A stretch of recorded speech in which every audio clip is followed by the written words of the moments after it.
मंगलमय मंगलकरण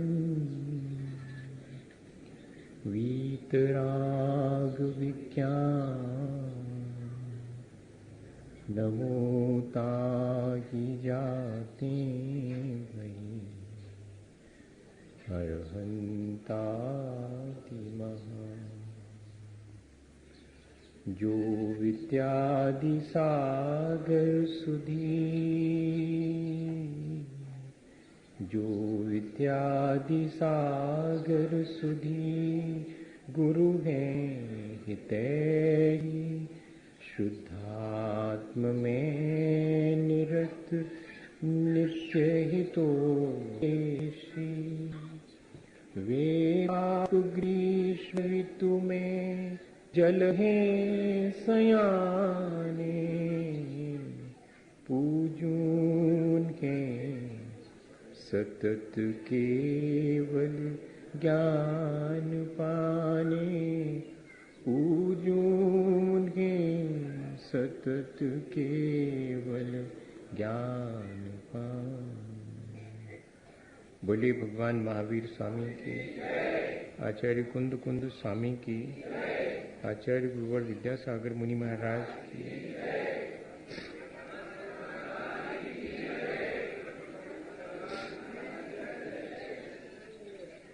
हम सभी लोग अपने जीवन को अच्छा बनाने के लिए कैसे श्रद्धा प्राप्त करें, इस पर विचार कर रहे हैं। क्योंकि बिना श्रद्धा के अच्छाई के रास्ते पर एक कदम भी आगे नहीं बढ़ा जा। हम ये मान के चलते हैं कि हमारे भीतर श्रद्धा है, एक आत्मविश्वास है कि हम भी अपने जीवन को अच्छा बना सकते हैं। जिन्होंने अपने जीवन को अच्छा बनाया है उनके प्रति भी हमारे मन में आस्था है, निष्ठा है। पर ये जो हमारी श्रद्धा, आस्था और निष्ठा है, उस पर थोड़ा सा विचार होती। उसका उद्देश्य ठीक ना होने से वो हमारे जीवन को उस ऊंचाई तक नहीं ले जाती है जितनी ऊंचाई तक उसे ले जाना चाहिए।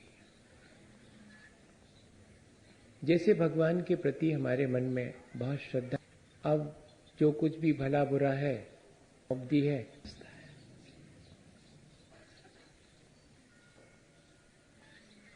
और मैं स्वयं अपने जीवन को अच्छा बनाने का कोई पुरुषार्थ क्यों करूं?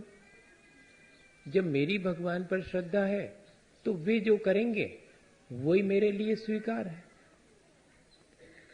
ये जो इस तरह का हमारे मन में भाव उत्पन्न होता है वो श्रद्धा तामसिक श्रद्धा कहलाती है। ये हमारे जीवन को आलसी बनाने वाली श्रद्धा है। तो जरा अपने भीतर झांक करके देखें, किसी और के भीतर झांक के नहीं, अपने भीतर। क्योंकि अब श्रद्धा तो हमें हो गई है, अब वो श्रद्धा किस तरह की हुई है? मेरे मन में कहीं ऐसा भाव तो नहीं आ जाता, चोर भी अगर चोरी करते समय ये सोचे कि मेरी तो भगवान में श्रद्धा है, वो ही बचा लेंगे, तो क्या वो कभी अपने जीवन को अच्छा बना लेगा? फिर तो मैं जो भी संसार के काम करता हूं और ये सोच करके कि मेरी तो भगवान, मैं गलत भी करूंगा तब भी वे मुझे बचा लेंगे। ऐसी बहुत लोगों की श्रद्धा है। आप ये नहीं समझना कि अरे ये बात तो कुछ समझ में नहीं आती, ऐसी कोई श्रद्धा होती है क्या? देश में 99% लोगों की ऐसी ही श्रद्धा है कि जो करता सब भगवान ही करता है, उसी काम भला बुरा सब उसी के मत्थे। ऐसी वाली श्रद्धा हमें अकर्मण्य बनाती है, आलसी बनाती है। हम कुछ भी करते रहें, नहीं, श्रद्धा ये नहीं सिखाती है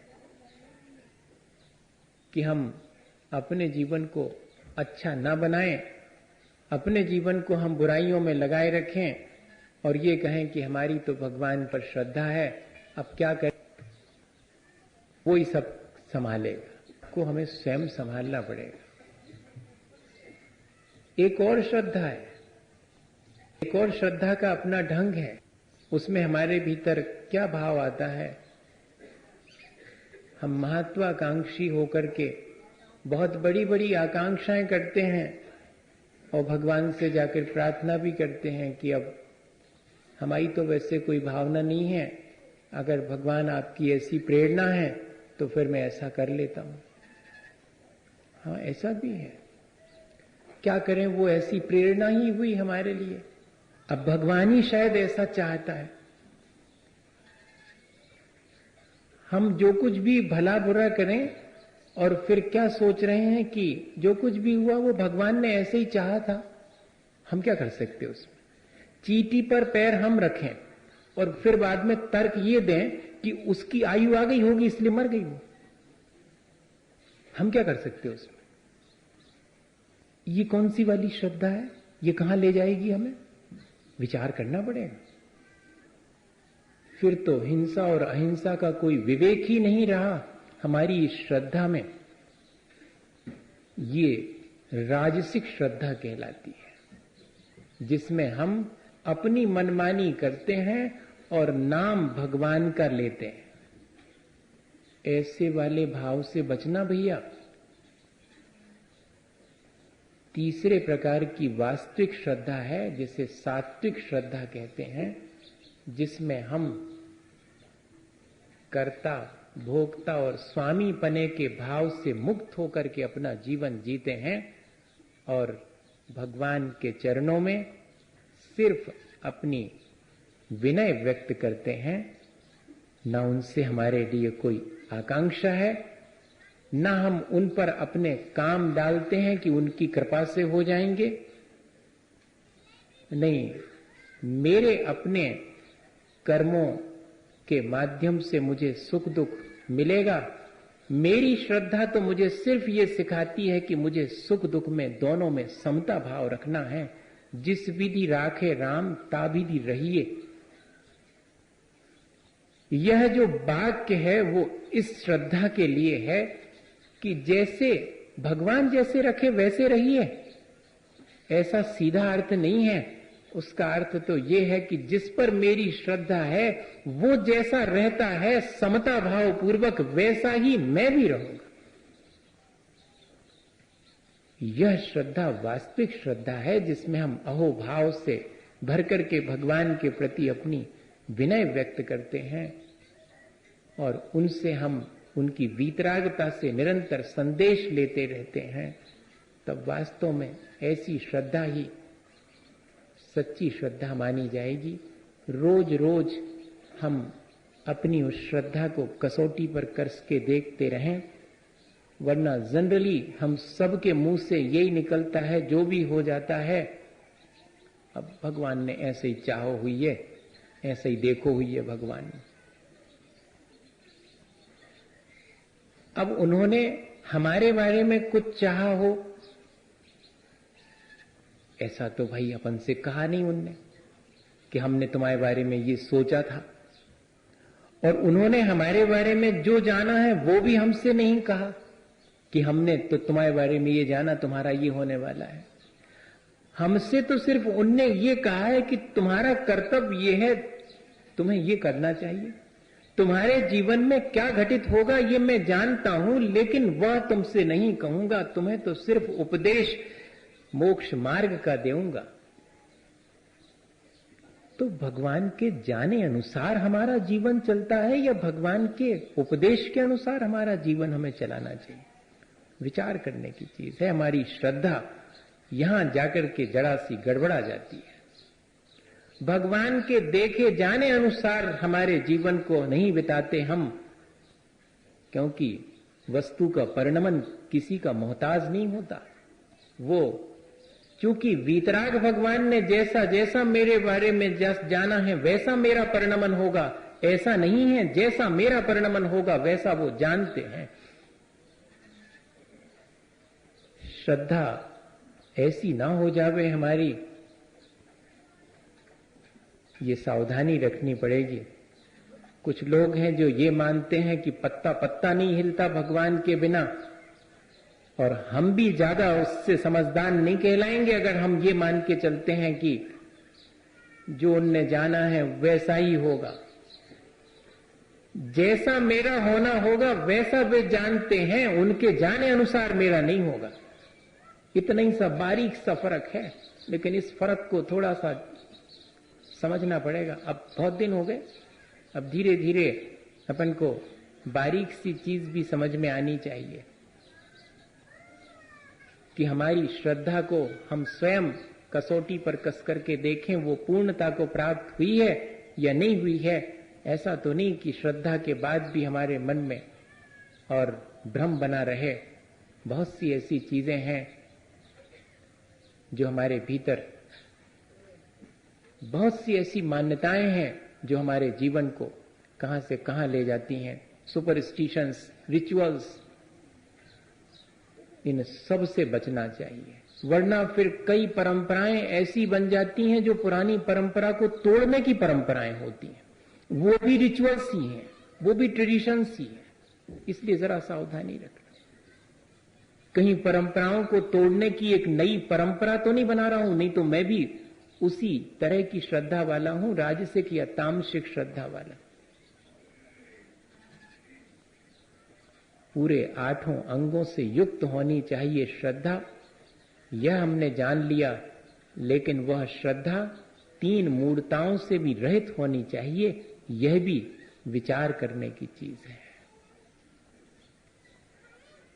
ऐसी मिथ्या मान्यताएं बहुत सी हैं जिन्हें हम अपने अज्ञानता के चलते सच मान लेते हैं, और धीरे धीरे हमारी श्रद्धा विलुप्त होती चली जाती है, मलिन होती है, दोषयुक्त हो जाती है, और फिर उसके बाद वो नष्ट ही हो जाती है। इसलिए ये सावधानी आचार्य भगवंतों ने कही कि 8 अंगों से पूर्ण श्रद्धा हो, लेकिन उसमें मूढ़ता ना हो, अविवेक ना हो।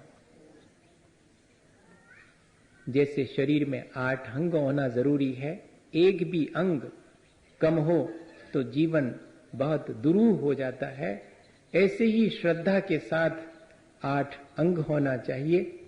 नांगहीन मलम शेतुम दर्शनम जन्म संतितम नहीं मंत्रोक्षर न्यूनो निहंति विषवेदना।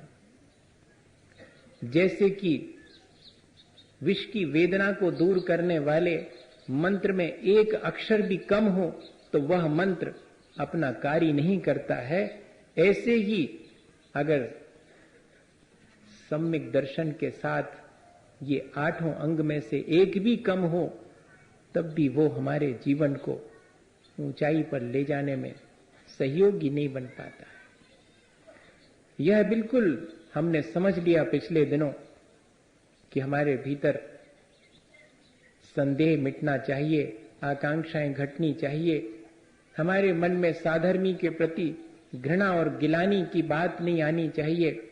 हमें बहुत सारे राग द्वेष की तरफ भटकाने वाले रास्ते मिलेंगे, मुझे अपने वीतरागता के रास्ते पर चलना है तो उससे भटकना नहीं चाहिए। कोई अगर भटकने लगे तो उसकी निंदा नहीं करनी चाहिए, और कोई रास्ते पर चलते गिर जावे तो उसे गिरा देख करके हंसना नहीं चाहिए, बल्कि उसे संभालना चाहिए, छाती से लगाना चाहिए, उसके प्रति वात्सल्य हमारे भीतर उमड़ना चाहिए, और हमारे जीवन में धर्म इस तरह से प्रकट हो जावे कि और लोगों को भी उस धर्म की महिमा जान करके धर्म में स्थित होने की प्रेरणा मिलती रहे। ये सारी चीजें हमारे जीवन में आ गई, लेकिन अभी बहुत सारी मिथ्या मान्यताएं ऐसी हैं जो संभव है हमारे जीवन में, और हमें लगता हो कि यही सच है। उन मान्यताओं को भी हम जरा सा देख लें, तब जाकर के अपनी श्रद्धा को हम निर्मल बनाए रख सकेंगे। बहुत जिम्मेदारी, मैंने आपसे कहा था कि जैसे दर्पण हाथ में आ जावे तो अपना चेहरा, अपना स्वरूप दिखाई पड़ जाता है, ऐसे ही श्रद्धा होने पर हमें अपने आत्म स्वरूप में रुचि उत्पन्न हो जाती है।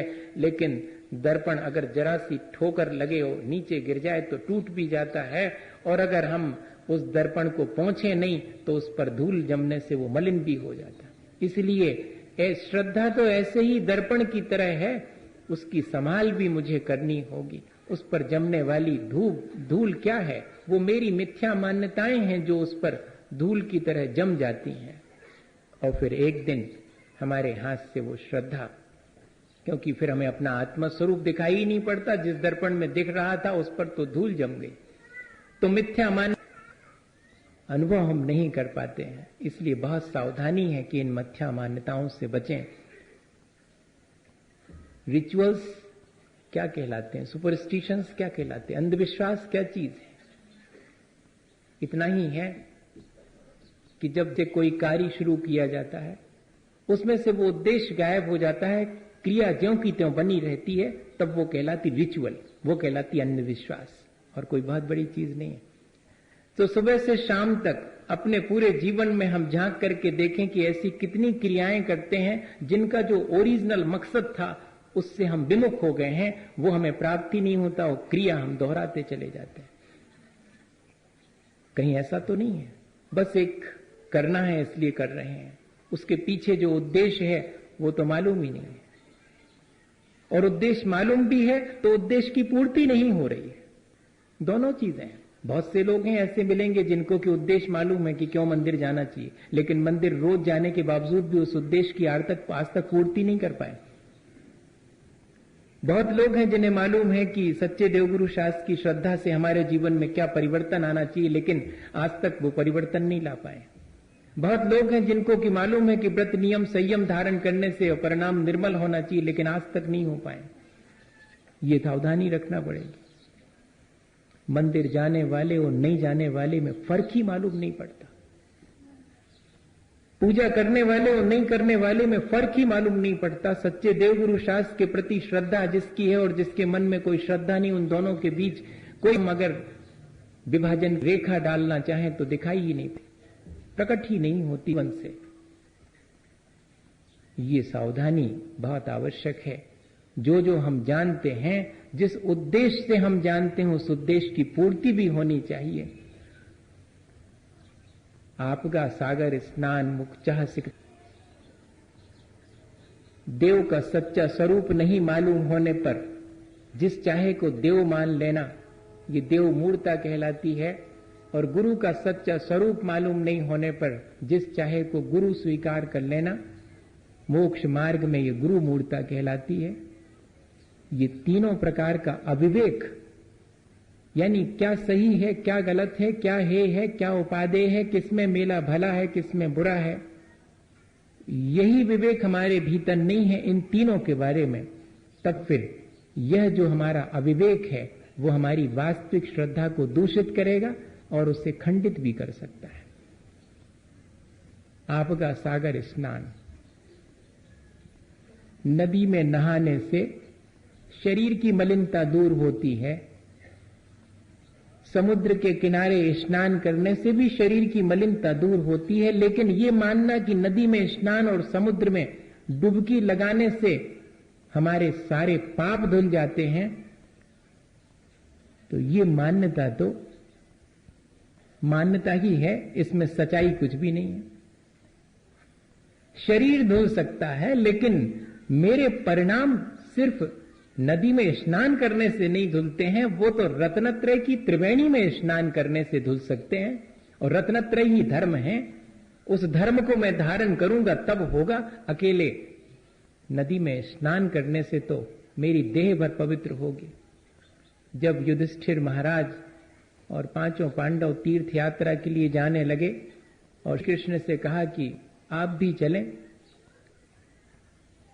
उन्हें तो वक्त तो था, लेकिन वे कुछ उपदेश देना चाहते थे। तो बोले तीर्थ पर जाकर के क्या करोगे? बोले स्नान वगैरह करेंगे, धर्म ध्यान करेंगे। ठीक है, मैं तो जा नहीं पाऊंगा। श्री कृष्ण जी ने कहा कि मेरे पास एक तूमड़ी है, बहुत दिन से रखी है तूमड़ी, तूमा बोलते हैं अपन, लौकी का एक दूसरा रूप है वो तूमा। तो दे दिया, मेरी तरफ से इसे ले जाओ सब तीर्थों के जल से इसको स्नान करा देना। मैं तो जा नहीं पा रहा हूं। ठीक है, सबने स्नान किया और वो तोमड़ी थी उसको तो और कई कई बार डुबकी लगवाई, क्योंकि श्री कृष्ण जी की दी हुई है। और जब वापस लाकर के उन्हें सौंपी तो श्री कृष्ण जी ने कहा कि अब सब तीर्थ यात्रा से लौटे हो तो खीर खा करके जाना। और बनाई खीर उसी तोमड़ी की, और जैसे ही अच्छी चीजें डली उसमें, खूब बढ़िया बढ़िया केसर सुगंधित और काजू किशमिश सब कुछ पड़ा हुआ है उसमें, दूध, और जैसे ही एक एक ग्रास खाई तो सब थू थू करने लगे। अरे श्री कृष्ण जी हंसने लगे कि बताओ, हमने इतनी बढ़िया तुम्हें खीर बनाई और तुम्हें मालूम है ये उसी तोमड़ी की है जिसको कि तुमने तीर्थों पे इतनी इतनी दफे डुबकी लगवाई, लेकिन इसकी कड़वाहट नहीं गई। बताओ भैया, इसलिए बहुत सावधानी का काम है। नदी में स्नान करने से देह पवित्र हो सकती है, लेकिन आत्मा पवित्र हो जाए और धर्म हो जावे वो तो भीतर धारण करने से होगा। धर्म तो अहिंसा सत्य में है। ऐसी मिथ्या मान्यताओं का समर्थन न करना। समर्थन की बात कर रहा हूं, इनको करना तो था सवाल ही नहीं, लेकिन इनका समर्थन भी नहीं करना कि हाँ ठीक है। मुच्चह सिकताश्म नाम, ये भी देखा मैंने उदयगिरी खंडगिरी के पास। वहां एक छोटा सा पत्थर रखा, उसके ऊपर रेत रखी, उस पर एक बड़ा पत्थर रखा, फिर रेत बिछाई, फिर एक पत्थर रखा। जो जितने पत्थर एक ऊपर एक जमा लेवे उतने स्वर्ग मिलेंगे ऊपर। बताइए, सीता में बालू में पत्थरों को जमा करके और हम उसमें धर्म मान लेते हैं। यह भी लोक में मान्यता प्रचलित है। धर्म मान लिया, ऐसी बहुत सी मान्यताएं हैं। इन उनकी मन वचन काय से प्रशंसा भी मत करना, निंदा तो करना ही मत, हां, लेकिन प्रशंसा का भाव भी मत रखना। ये सब लोक में ऐसी बहुत सारी मान्यताएं प्रचलित हैं जिनके पीछे सच्चाई नहीं है। उद्देश्य तो कुछ अच्छा ही था, लेकिन वो उद्देश्य खो गया और सिर्फ क्रिया रह गई। वह स्नान आत्म तीर्थ में स्नान करने का था, लेकिन वह स्नान मात्र नदी तक ही सीमित रह गया। वह धर्म तीर्थ में स्नान था, लेकिन हमने धर्म तीर्थ में स्नान नहीं किया और मात्र नदी में स्नान करने को ही धर्म मान लिया। बहुत सारी चीजें इस तरह की अपन लोगों में प्रचलित हैं। मैं उन सब के बारे में आपसे और विशेष कुछ भी नहीं कहूंगा। बस इतना ही है कि हमारा उद्देश्य उसके पीछे क्या है, ये अगर ठीक हमें ध्यान नहीं है तो फिर वो मान्यता हमारे जीवन को अच्छा नहीं बना पाएगी, बल्कि मलिन बनाएगी। घुसते हैं अपन अपने प्रतिष्ठान में, दुकान में, घुसते ही साथ प्रणाम करते, माथा से लगाते हैं। गद्दी पर चढ़ते हैं तो प्रणाम करते हैं, तिजोरी को प्रणाम करते हैं। और एक दिन ऐसा भी आता है जब अपने तराजू और बांट वगैरह सब की पूजा करते हैं। ये क्या चीज है? मूर्ता है क्या? सावधान होकर के बात करना। इसमें मूर्ता कब आएगी? जब हम इसमें धर्म मान लें। कमाऊंगा क्योंकि 3 हाथ में नीति न्याय पूर्वक इस गद्दी पर धन कमाऊंगा। इस तिजोरी का प्रणाम इसलिए है क्योंकि इसमें वो धन संपदा रखी होगी जो कि न्याय नीति वाली होगी। बहुत कठिन है। तराजू और बांट की पूजा करने में धर्म मानना तो लोक मूर्ता है, लेकिन तराजू और बांट की पूजा का मतलब क्या था? तराजू और बांट की पूजा का मतलब यह था कि मैं ठीक ठीक उससे तौलूंगा, मैं बेईमानी ना करूंगा। जैसे कि शास्त्र की पूजा का मतलब ये नहीं है कि शास्त्र को आरती दिखाना और आरती उतार के वापस लौट जाना। शास्त्र की पूजा का मतलब है कि मैं उस शास्त्र से अपने जीवन को पूजनीय बना लूं, वरना उसमें और उसमें ज्यादा फर्क नहीं है, ये ध्यान रखना। भगवान की सेवा के मायने ये नहीं था कि मैं उन्हें आहार दान दूं और उनके पैर दबाऊं। भगवान की सेवा और पूजा के मायने ये था कि मैं भगवान जैसे बनने के लिए प्रयत्न करूं। ये चीज नहीं है, ऐसी तो बहुत सारी हम किसी व्यक्ति को ईश्वर की संज्ञा दे देता हूं, उसे भगवान मान लेता हूं और उससे फिर वरदान की अपेक्षा रखता हूं, उससे कोई सांसारिक आकांक्षा रखता हूं, तब फिर यह भी मेरी देवता के बारे में मिसकॉन्सेप्शन है, यह भी मेरी देवता के बारे में मिथ्या मान्यता है, सच्चाई नहीं है। देव तो वो है जो कि ऊपर उठ, अब उससे कोई सांसारिक लालसा ही नहीं है, वो तो परम विशुद्ध परमात्मा अवस्था को प्राप्त होने वाली अवस्था है। देवता कोई व्यक्ति विशेष नहीं है, वो व्यक्तित्व की एक ऊंचाई है।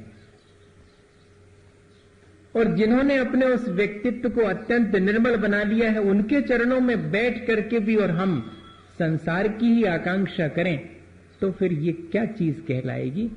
ये मेरा अविवेक ही तो कहलाएगा। जैसे कि मैं किराने की दुकान पर जाकर उससे कहूं कि 1 मीटर कपड़ा तो देना, वो कहेगा कपड़े की दुकान उधर है।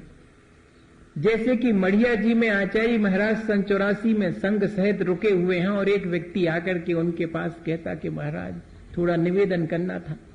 आचार्य श्री चुपचाप रहे। क्या निवेदन करना? महाराज घूंटे में 3 साल हो गए, बहुत तकलीफ है, ठीक है नहीं, बहुत कछु उपाय बता दे। आचार्य श्री मुस्कुरा के बोले कि गलत आ गए, मेडिकल कॉलेज सामने है।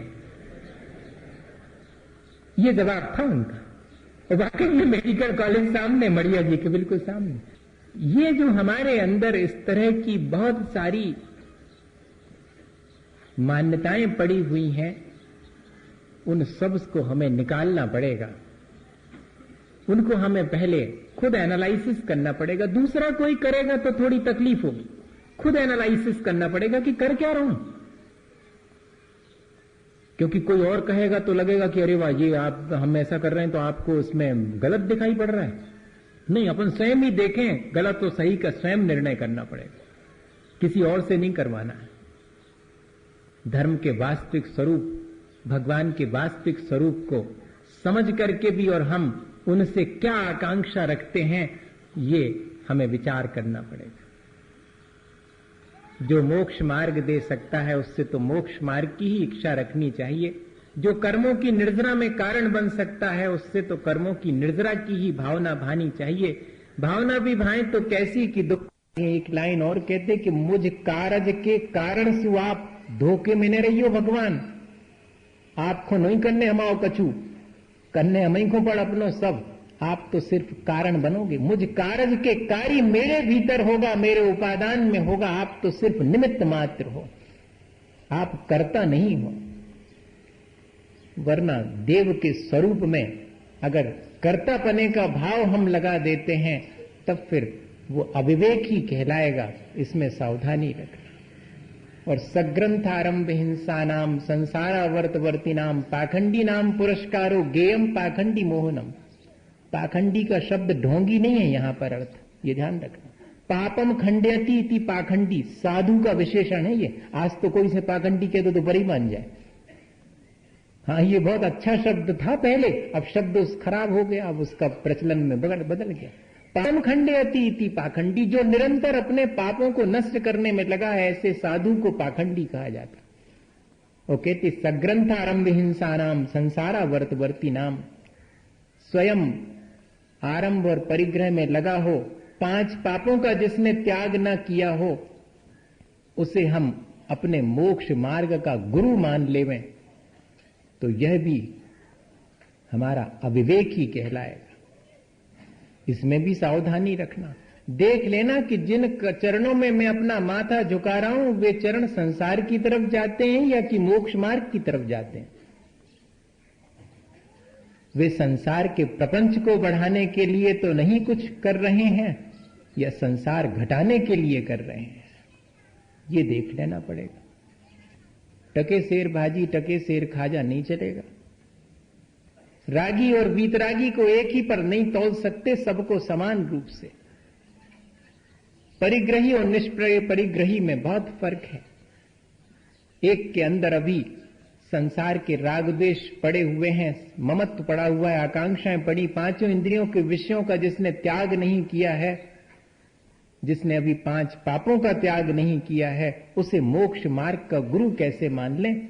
वैसे तो गुरु के मायने होता है महान, सो मेरे माता पिता ही मेरे लिए महान है, वे मेरे गुरु हैं, लेकिन वे संसार के मार्ग पर हैं। मुझे जो अनार का सिखाते हैं वे शिक्षक भी मेरे गुरु हैं, लेकिन वे मोक्ष मार्ग के गुरु नहीं हैं।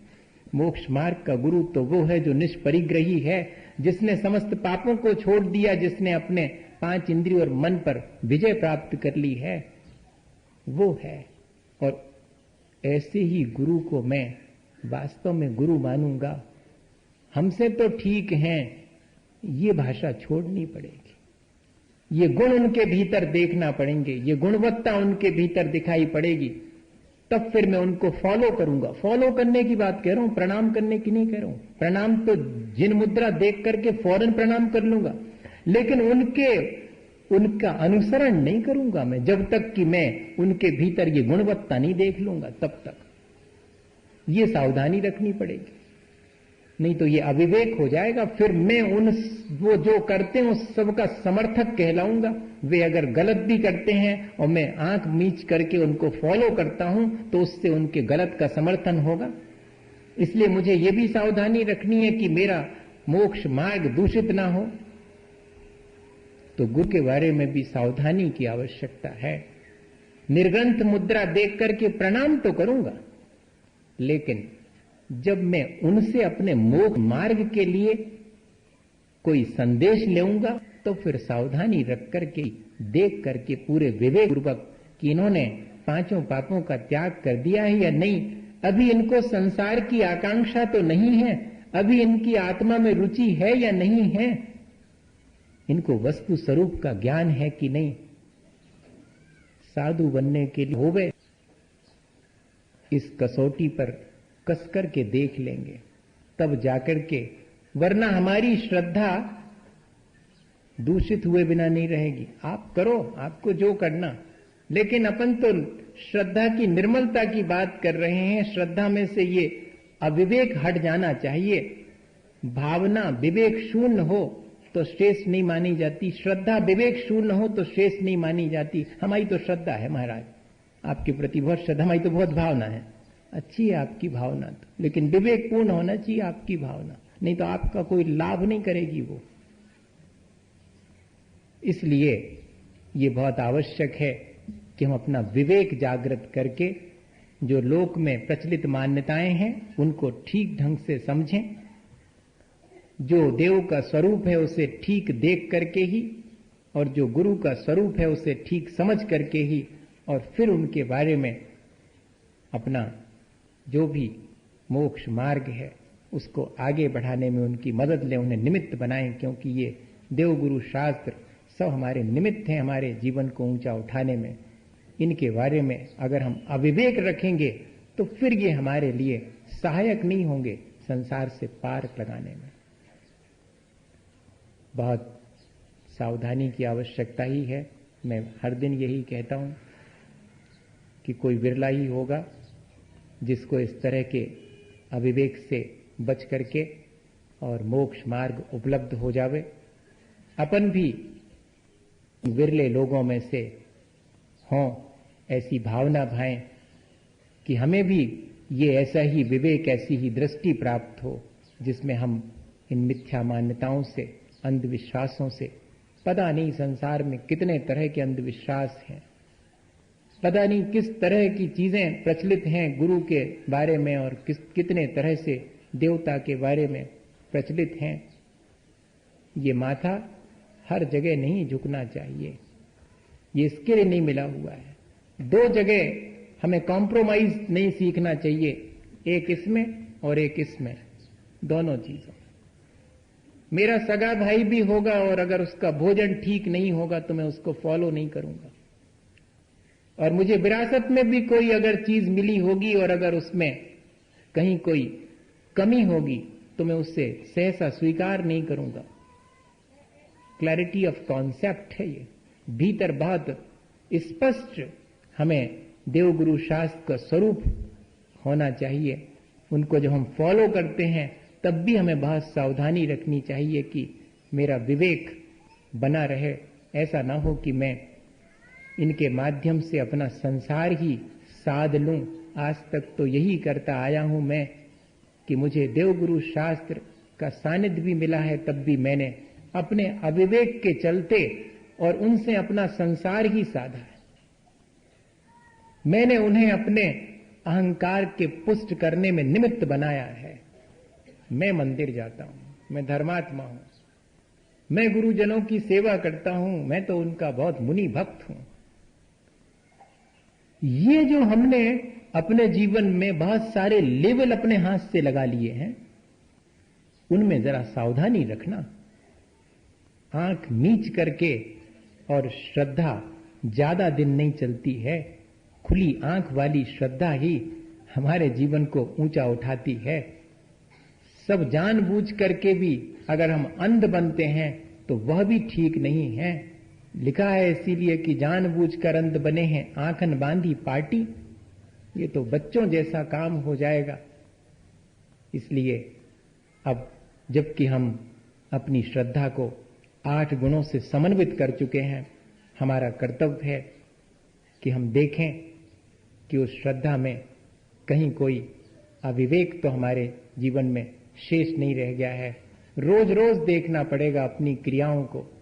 आशाधर जी पंडित जी साहब ने लिखा है, या पुरुषार्थ सिद्धि उपाय में अमृतचंद स्वामी ने लिखा है, मुझे बहुत स्पष्ट स्मरण में नहीं आ रहा, कि एक सम्यक दृष्टि वे सब क्रियाएं करे जिससे कि उसका अहिंसा धर्म और सम्यक दर्शन दोनों बने रहे।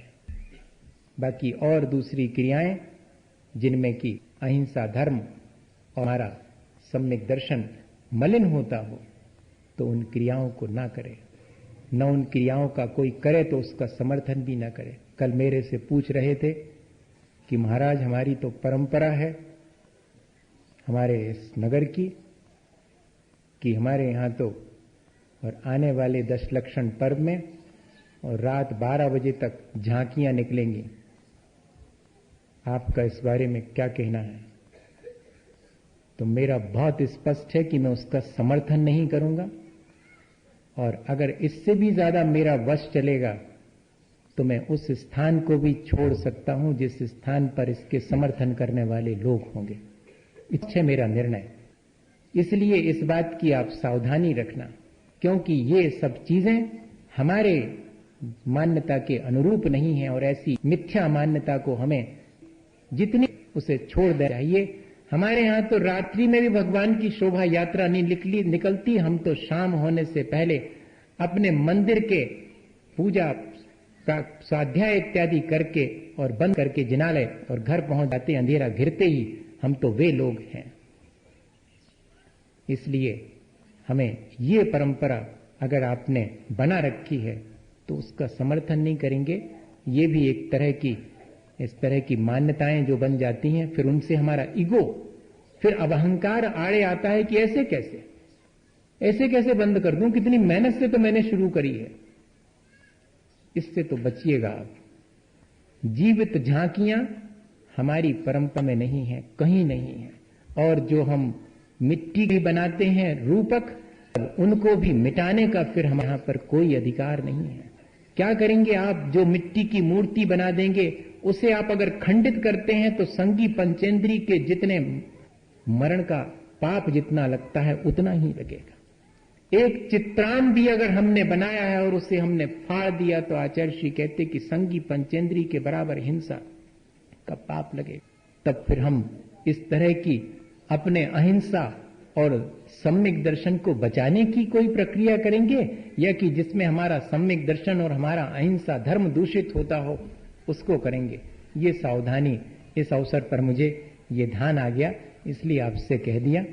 आप उसको अन्यथा नहीं लेंगे, क्योंकि मैं इसका समर्थन नहीं कर पाऊंगा। मेरे से अपेक्षा नहीं रखना कि मैं इस चीज का समर्थन करूंगा। और भी बहुत सारे सांस्कृतिक कार्यक्रम जो 10 लक्षण में होते हैं, वो वीतरागता को समर्थित करने वाले होंगे तो ही उनका समर्थन करूंगा इस कैंपस के भीतर, नहीं तो इस कैंपस से बाहर भी रह सकता हूं अगर इस कैंपस में होते हैं तो। ये बहुत स्पष्ट अपने भीतर चीज, मैं आपको डरवा नहीं रहा हूं। हाँ, नहीं तो आप ये कहें कि ये तो बड़ा टेरर है इनका, बड़ा डरवा रहे हैं। डरवा नहीं रहा हूं, वस्तु स्वरूप, क्योंकि यहां इस गद्दी पर बैठा हूं धर्म की, तो वस्तु स्वरूप जैसा है वैसा प्ररूपित करना, उसमें कहीं कोई लाग लपेट वाला काम नहीं। ट्रांसपेरेंसी, पारदर्शिता बनी रहनी चाहिए सबके लिए, एक ही चीज। जैसे कि नियम था मेरा और आपने उसको निर्वाह किया उसका, कि उस धर्म सभा में मैं उपदेश नहीं दूंगा जिसमें कि पंखे चल रहे हों, तो आज भी मेरा वो नियम आज भी बरकरार है। एसी में बैठ करके धर्म उपदेश सुनना, ये अहिंसा धर्म पर उपदेश सुनना और साक्षात हिंसा करना, ये दोनों चीजें कथनी और करनी का बहुत फर्क है। इसलिए इसकी सावधानी अपन रखेंगे। और मुख्य चीज तो यही है कि वो सब हम करें विवेक पूर्वक, जिससे कि हमारा चित्त निर्मल हो, जिससे हमारी चेतना का विकास हो। वे ही क्रियाएं हमारे यहां पर योग मानी गई हैं। परंपरा से कितनी भी क्रियाएं चलती आई हों, हम उनका सहसा समर्थन नहीं करेंगे यदि वे हमारे मन को मलिन करने वाली हैं या किसी और जीव के प्राणों का घात करने वाली हैं। और एक छोटा सा उदाहरण आपको दूं। एक नाथ हुए हैं उधर महाराष्ट्र में, संत हो गए थे, स्नान करने गए। रोज जाते थे नदी में स्नान करके, फिर उसके बाद पूजा पाठ करते थे। एक व्यक्ति को उनका ये सब अच्छा नहीं लगता था। कोई व्यक्ति अच्छा करने लगे तो दूसरे को अच्छा नहीं लगता, कई बार ऐसा होता, क्योंकि वो एक चैलेंज हो जाता ना कि मैं भी कर सकता था लेकिन मैं नहीं कर पा रहा हूं और ये कर रहा है। अब उस व्यक्ति ने जैसे ही एक नाथ स्नान करके निकले, उनके ऊपर मुंह में पानी भर के थूक दिया और ऐसा प्रदर्शित किया जैसे कि धोखे से हो गया। उन्होंने कुछ नहीं कहा, मुस्कुरा करके पुनः स्नान करके आ गए। दूसरी बार फिर उसने वैसा ही किया और तीसरी बार भी किया, तब भी चेहरे पर शिकन नहीं आई और फिर स्नान करने चले गए। कहते तो हैं उसमें कि उन्होंने ऐसा 100 दफे किया और जब 100वीं दफे भी उसने देखा कि ये तो फिर स्नान करके उतनी प्रसन्नता से वापस आ गए हैं, तो चरणों में लौट गया, क्षमा याचना करने लगा कि मैंने गलती की। तब एक नाथ ने क्या कहा कि तुम्हें क्षमा मांगने की आवश्यकता नहीं है, मैं तो तुम्हारा ऋणी रहूंगा। मैं तो बहुत कृतज्ञ हूं, तुम्हें बहुत धन्यवाद देता हूं, बहुत आभारी हूं तुम्हारा कि आज तक तो मैंने इस नदी में स्नान करके सिर्फ शरीर को पवित्र किया था, आज तो तुम्हारे माध्यम से मैंने मेरे भीतर उठने वाले क्रोध की मलिनता को भी नहीं उठने दिया। अब वास्तव में मेरी चेतना निर्मल हो गई, तुम उसके निर्मल करने में कारण बने हो, इसलिए मैं तुम्हारा कृतज्ञ हूं। ये है धर्म का स्वरूप भैया। इसलिए हम ऐसे धर्म को धारण करें, ऐसी दृष्टि की निर्मलता को प्राप्त करें, ऐसी श्रद्धा हमारे भीतर जागृत हो जिससे कि हमारा और परिवेश में सबका चित्त निर्मल हो सके और हम अपने जीवन को सार्थक कर सकें। बोले आचार्य गुरुवर विद्यासागर मुनि महाराज की।